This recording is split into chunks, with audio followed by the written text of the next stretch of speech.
Hey folks, Colin here from Sumthins Recording, and today I'm going to show you how to make your drums more powerful using compression. We're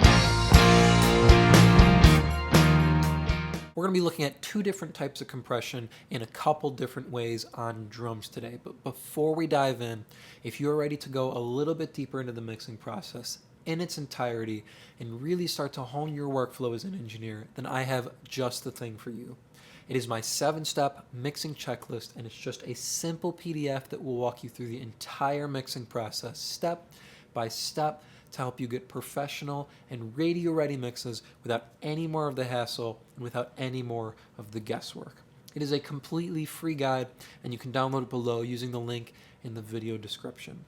Now let's jump in here and talk about compression and how to make your drums more powerful.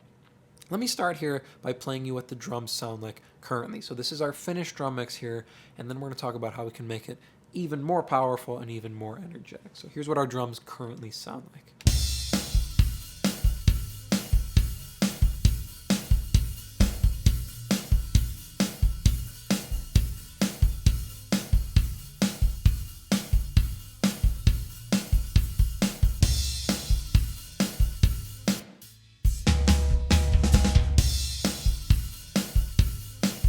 So they're already nice and big sounding, and they have a lot of punch and attack to them, but how can we take it that one step further to inject that much more energy and that much more power into our kit? So they're definitely huge inside of our mix. The first thing I like to try is just a normal compressor on the drum bus. So we're going to throw the fat channel on the drum bus here, and I like to reach for the Brit comp here, this SSL style bus compressor here. We're going to go 2-to-1 ratio, so not too aggressive with it. 30 millisecond attack, 100 millisecond release. So we don't want to go too heavy with the attack. We want to make sure there's enough room on the front end that when our initial transient strikes that the compressor doesn't cut it off. So we're leaving enough room for the initial transient and that initial spike of attack to come through. And then on the back end, we're making our release nice and fast so it lets go before our next kick or our next snare hit here. We don't need any makeup gain here. And we're just going to pull our threshold down to we're doing maybe a dB of compression here.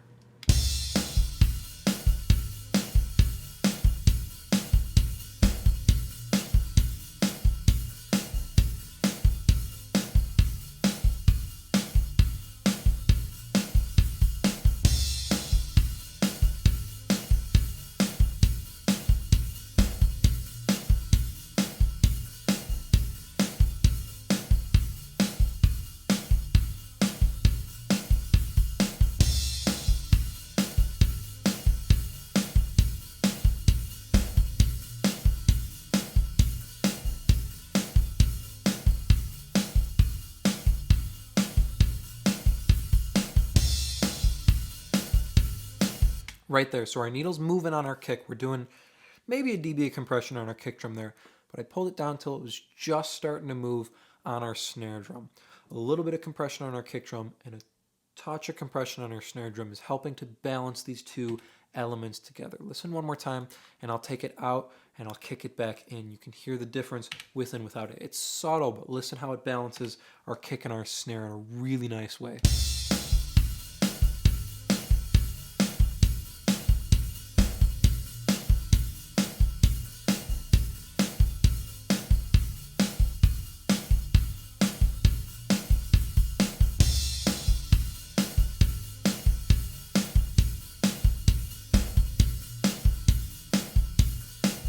Also, being this SSL style compressor, we get that little bump in the low end, that little blooming of our kick drum that actually brings it up to sit with our snare drum. So we're compressing our kick drum a little bit, touch on our snare drum, but we're also helping our kick drum to bloom in the low end, which brings it up to sit really nicely with our snare drum. This is our first move here, okay? Throwing on a normal style compressor, or you can even use, a vintage style compressor like this, SSL style bus compressor, and that will give you that little bit of blooming in the low end, but overall it's there to tighten up our kick and snare and to help them sit really evenly. That's going to get you consistent power, right? Because your kick and your snare are hitting really evenly. The next thing we're going to do is we're going to do a little bit of parallel compression, but we're going to do it with multiband compression. So I'm going to add a bus channel here. We're going to call it Drum Crush.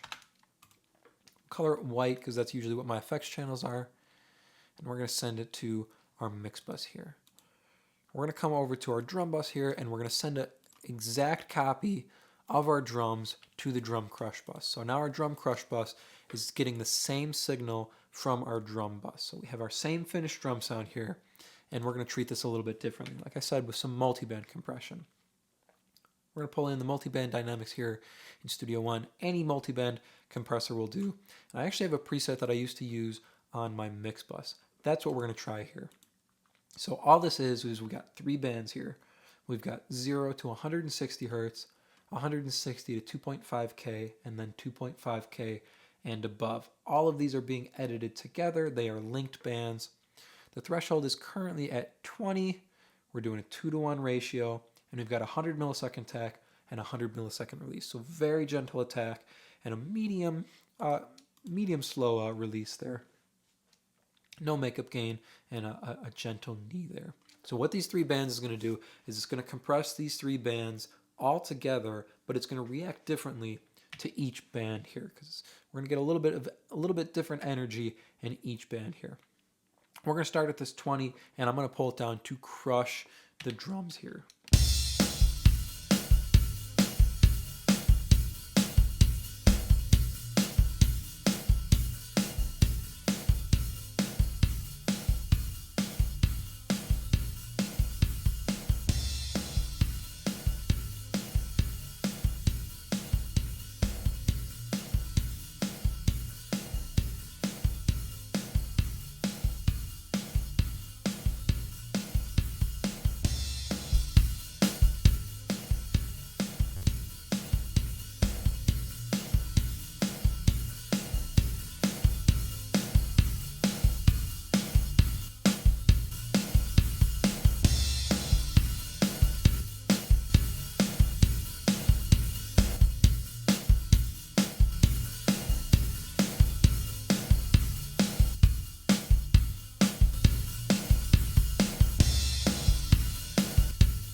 So now what we've got is we've got this really aggressive, really crushed drum sound, but because it's on the multiband, you can see where we're doing the most work here, which is in the mid-range. So it's giving a little bump in the low end, but mostly a big, nice bump in the top end. So we get a lot of air opening up on our drum sound, a little bit too much cymbal noise, but that's okay. We're going to tuck this underneath our original drum sound.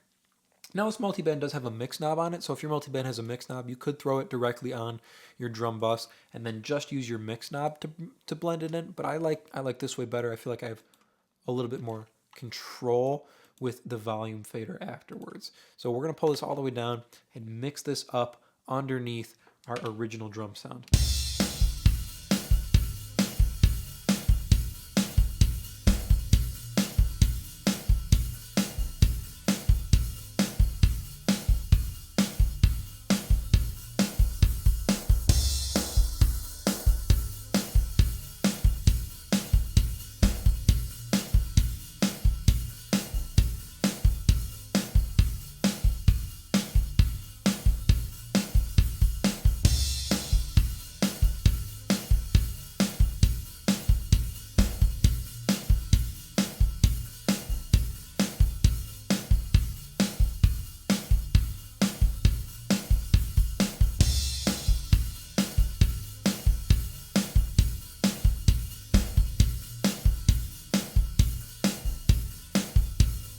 Right there is where I start to hear it, and that's all I want. I just want to hear that extra attack we're getting coming from the kick drum. We get a lot of mid-range blooming from the kick drum above that 2.5K area.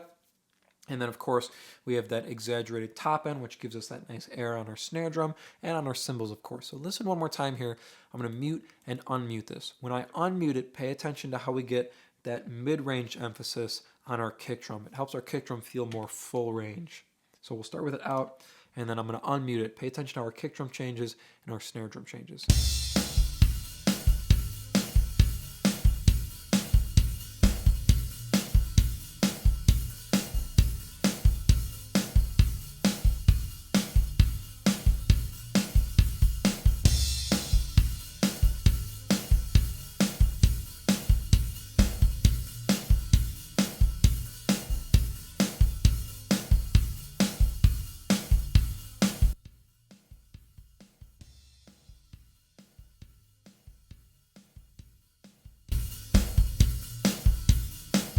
That's all we're adding there. And notice when I soloed it how even our kick and our snare are inside that multiband, inside that squash, the drum crush sound.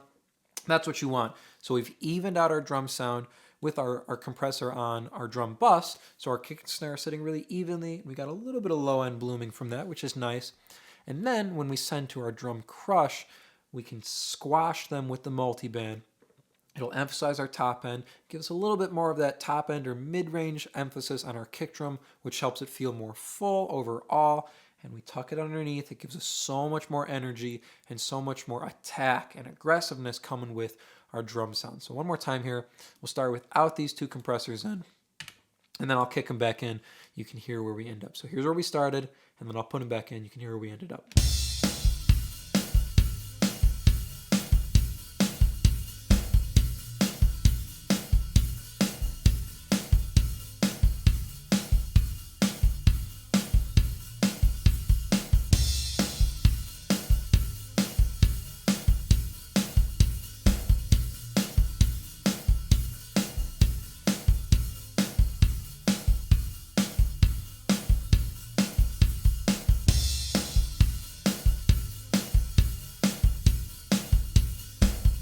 Two different types of compression used in two different ways helps us take our drum sound that much further, to give it that much energy and that much more power, using regular compressor and a multi-band compressor in parallel. I hope that was helpful for you. As I mentioned at the beginning of the video, if you are ready to take your mixes to the next level and really start dialing in your workflow as an engineer, then I have just the tool for you, and it is completely free. It is my 7-step mixing checklist, and you can download it below to start creating more professional mixes in less time. Thank you so much for watching, and I will see you in the next video.